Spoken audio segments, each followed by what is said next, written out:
नमस्कार, आप देखना शुरू कर चुके हैं WCG न्यूज। राजीव गांधी और माधवराव सिंधिया के एक खेल में फंस गए थे अटल बिहारी वाजपेयी और फिर कभी ग्वालियर से नहीं लड़ पाए थे चुनाव। पूर्व प्रधानमंत्री राजीव गांधी और ग्वालियर के पूर्व महाराज माधवराव सिंधिया की दोस्ती पुरानी है। दोनों की गहरी दोस्ती ने पूर्व प्रधानमंत्री अटल बिहारी वाजपेयी को ऐसा फंसाया था कि वे फिर कभी अपने गृह जिला ग्वालियर से चुनाव ही नहीं लड़ सके। कांग्रेस के नेतृत्व में 1984 के लोकसभा चुनाव में विपक्ष के बड़े नेताओं के खिलाफ पार्टी का युवा और लोकप्रिय चेहरा को उतारने की रणनीति बनाई थी। इसमें राजीव गांधी और माधवराव सिंधिया की दोस्ती ने एक ऐसी बिसात बिछाई कि वाजपेयी उलझ कर रह गए और चुनाव हार गए। माधवराव सिंधिया उस समय गुना से सांसद थे और 1984 में वे यहां से नामांकन भर चुके थे। सिंधिया बनाम वाजपेयी का आइडिया राजीव गांधी के सलाहकारों में शामिल रहे कांग्रेस के नेता अरुण नेहरू ने दिया था। राजीव ने इसकी चर्चा सिंधिया से की तो वे तैयार हो गए। फिर दोनों ने मिलकर एक ऐसी प्लानिंग की कि वाजपेयी चाहकर भी कुछ नहीं कर सके और उन्हें ग्वालियर लोकसभा सीट पर करीब 1,75,000 वोटों से हार मिला। सिंधिया और राजीव ने इस बारे में किसी को कुछ नहीं बताया।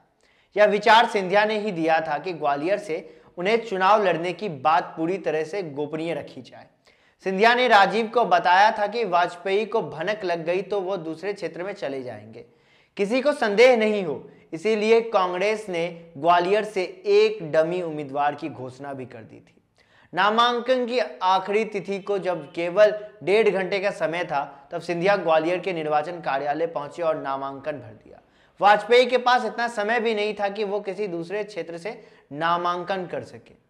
उन्हें मजबूरी में ग्वालियर से ही चुनाव लड़ना पड़ा। वाजपेयी की इच्छा नहीं थी कि वो सिंधिया के खिलाफ लड़े।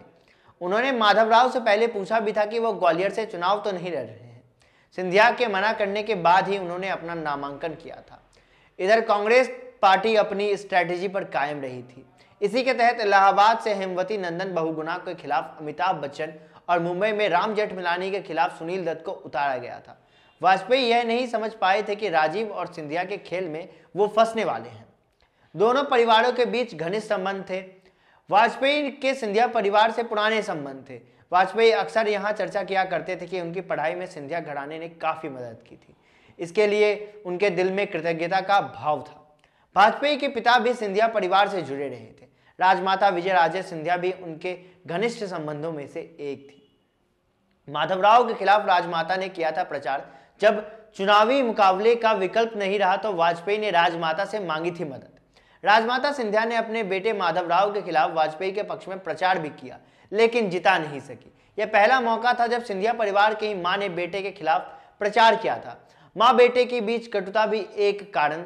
वाजपेयी बनाम माधवराव के मुकाबले में राजमाता की भूमिका केवल चुनाव प्रचार तक ही सीमित नहीं थी। वे शायद इसीलिए एक वजह थी कि दरअसल उन दिनों राजमाता और माधवराव के संबंध बेहद खराब थे। सिंधिया परिवार की संपत्ति विवाद अदालत तक पहुंच चुका था। माधवराव अपनी मां को यह बताना चाहते थे कि उस क्षेत्र की जनता उनके साथ है। जीत हासिल कर उन्होंने अपनी लोकप्रियता साबित कर दी। वाजपेयी फिर ग्वालियर से नहीं लड़े। वाजपेयी के लिए यह हार बेहद दुखदायी था। इसके बाद वे कभी ग्वालियर से चुनाव नहीं लड़े। इसके बाद वो मध्य प्रदेश के विदिशा, गुजरात के गांधीनगर और उत्तर प्रदेश के लखनऊ से लोकसभा के लिए चुने गए, लेकिन ग्वालियर का कभी रुख नहीं किया। ये स्टोरी आपको जो हमने अभी की कैसी लगी, आप हमें जरूर बताइए कमेंट करके।